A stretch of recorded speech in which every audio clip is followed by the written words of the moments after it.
Jack కొంచెం crack అని పెట్టారు సార్. అంటే ఏదో రైమింగ్ కలిసిందని పెట్టారా లేదంటే మీ క్యారెక్టర్లో ఏమన్నా ఆ క్రాక్ యాంగిల్ అయినా రెండు చూపించారు అంటే ఎలాంటి క్రాక్ అది?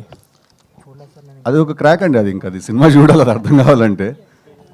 ఒక అంటే టు బి ఆనెస్ట్ కొంచెం క్రాక్ అని మనం పెట్టాం, కానీ దాని ఇది ప్రతి మనిషిలో ఒక భాస్కర్ గారు అంటే నేను చాలా నచ్చిన పాయింట్ ఏంటంటే ఈ సినిమాలో ప్రతి మనిషి లైఫ్లో ఏదో చేయాలనుకుంటాడు కదా, ప్రతి ఒక్కరికి ఒక గోల్ ఉంటుంది, ఏదో చేయాలనుకుంటారు అందరూ.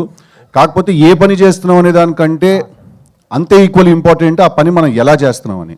అది మనలో నుంచి మన ఇన్స్టింక్ట్, మన ఇంట్యూషన్ మనకు ఒకటి చెప్తుంది, నేను ఈ పని అయితే ఇలా చేస్తానని చెప్పి. ఇప్పుడు నేను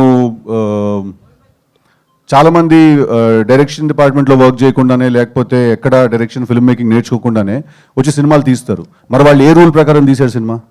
వాళ్ళ పద్ధతిలో తీశారు, వాళ్ళ సొంత పద్ధతిలో తీశారు సినిమా. సో ఒక పని ఏ పని చేస్తున్నాం అనే దాంతోపాటు ఈక్వల్ ఇంపార్టెంట్ ఆ పని ఎలా చేస్తున్నాం అని. సో ఎవరైనా ఇప్పుడు బయటకు వచ్చి మన దగ్గర నేను ఇలా ఎందుకు చేయాలి, ఇలా చేస్తాను, నాకైతే ఇలా చేయాలనిపిస్తుంది అంటే వాడు క్రాక్ అంటాం మనం వాడిని. సో అందుకే జాక్ క్రాక్ అనమాట.